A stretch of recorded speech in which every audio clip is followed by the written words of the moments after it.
Alright, let's talk about a movie I watched called 8 Eyes from like 2023 that I didn't hear about that year at all and kinda wish I never did even now. This movie had me on the edge of my seat, almost falling asleep, and that's just super freaking rare for me. The pacing was just too dang slow, causing boredom to creep in, which was more creeping than took place for 70% of this film. I could have easily dozed off, which is not what you want from a horror flick or, well, any movie for that matter. The plot felt reminiscent of movies like Hostel or The Postcard Killings, but it didn't really hook me until the end. And by then, it was already too late. Even though the ending is when the film truly separates itself from those films, the main idea was similar enough on how we get to that point. The story revolves around a couple, Cass and Gav, who are on vacation in the former Yugoslavia. They meet a mysterious local named St. Peter, who drags them onto an adventure in a foreign place involving the occult, dark arts, and all sorts of mystery. Sounds pretty intriguing, right? But the execution left much to be desired on pretty much every level. The characters were fine, nothing to write home about. Cass and Gav, played by Emily Sweet and Bradford Thomas, were okay, but there were no real standouts, nothing too memorable. Their interactions with St. Peter, played by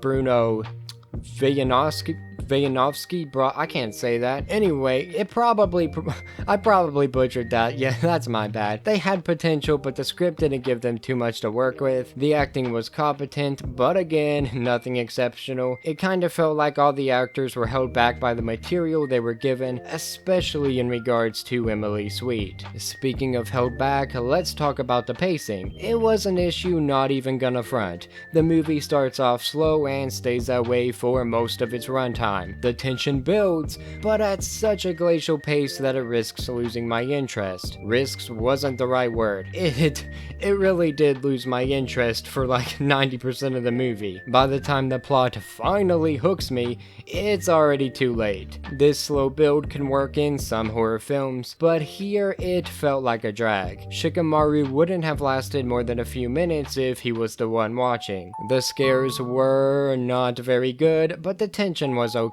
If it was paced better, that is. There are a few moments of unease, but they don't quite deliver the chills you might hope for. The tension is there, sure, but it's undermined by the pacing issues. If the film had been more tightly paced, the scares might have landed better, but it wasn't, so they didn't.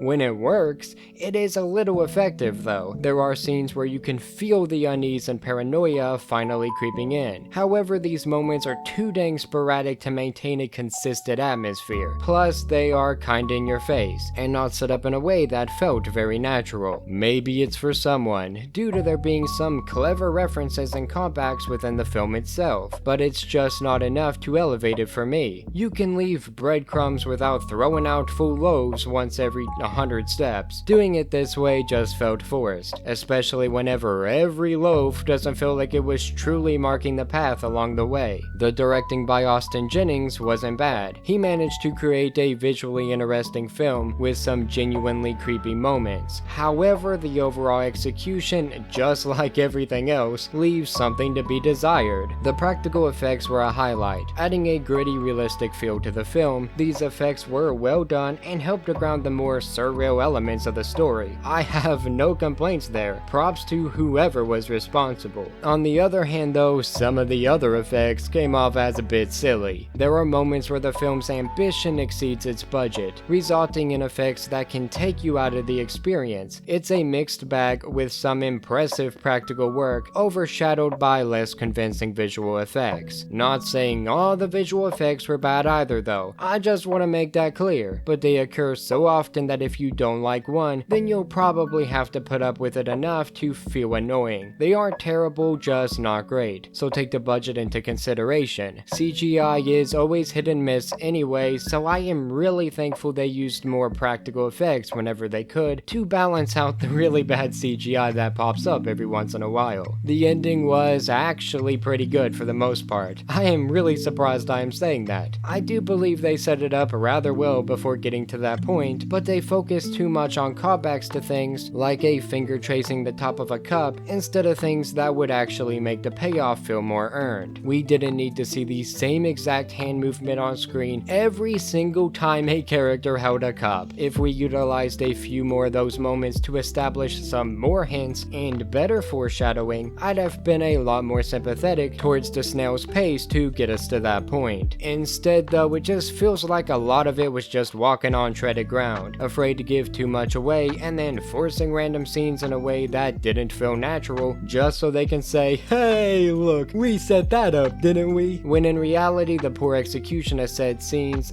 just hurt my enjoyment up to the end even more. They made me actually laugh during the end just because of how obvious and stupid those setups were now that the past and present are paired together in real time. Stupid decisions, iffy dialogue, character switch-ups, goofy world building, unrealized characters, silly motivations, terrible pacing are not all made up by a slightly better final act. So yeah, 8 Eyes is a film that had potential but didn't quite hit the mark. The slow pacing, lackluster scares, and underwhelming script prevent it from being a standout in the horror genre in any real regard. People on IMDb seem to be a little too kind given it has a 5.3 rating, that's for sure. However, the practical effects and moments of tension do show that there's something here worth exploring. It's a film that might appeal to fans of slow burn horror, but for others it might be a bit of a slog. That's me, I guess.